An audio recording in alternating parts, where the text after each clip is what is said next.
What does it take to create a great speech? Well, there are so many aspects involved that really does come into play when you want to have a very effective, very great speech that people will remember. However, a lot of people might just think that having a funny speech or being very entertaining creates a great speech. And I think that it does. But if you want to give something more, if you want to leave your audience with something to remember, something to take away, that you want to follow some sort of set of criteria that has been tried and true. I've been following the Toastmaster way for almost 10 years now, and I think it has a lot of great aspects in there to help myself and many others build a great speech. Like I said yesterday, I was in a speech competition, and I was able to get the judges form here to share with you all. And as you can see here, what Toastmasters judges are looking for, the biggest piece is content. 50% of the judging criteria and the grading is based off the content. Now that looks like your speech development. Well organized are you? Do you even have organization? Does it all make sense? The effectiveness and the speech value. A lot of it really comes down, is this relatable to today? My speech yesterday was all about having less screen time and more soul time, human to human connection. And we are all on screens, and we know we need to be more in community and not on screens. So that really was relatable to the audience. The next piece you can see here is a lot about the delivery. Delivery for me is really how well you're using your body gestures and your voice to help convey any parts of the message or bring any sort of humor or entertaining aspects into that. And even using parts of the stage to help get your points across. For instance, at some points I've seen speakers where they'll talk about the past and then move to a left side of the stage.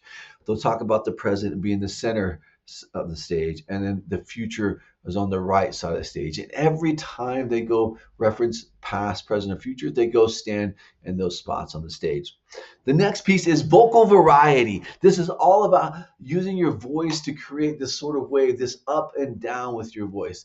And when you find times of excitement or angry or whatever would raise your voice, or when it's time to be serious, then you might get softer, or you would whisper. Using this inflection of ups and downs in your voice to really create your message. The last piece there is the language. And this is all kind of really more about descriptive words. I'm not too focused on this so much in my speaking. However, it is helpful whenever, specifically if you're trying to describe something. Once I gave a speech about a float trip that I had on a river, and I described this scenery and tried to use as much descriptive words as possible.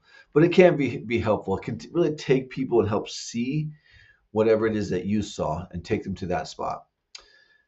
So there is a lot. This is a lot to really implement in a speech, especially in Toastmasters with their 5 to 7 minute speeches. So you're trying to get your content and do all these other things to make sure that you are performing well to get scored well, and hopefully that you get selected to move on. I personally feel, just when I'm out in the wild, we'll call it, that a lot of this stuff doesn't matter. The main aspect of all of this that really matters, no matter where you're at, is what is your message. Knowing and understanding that message and threading that through your whole entire speech is really important.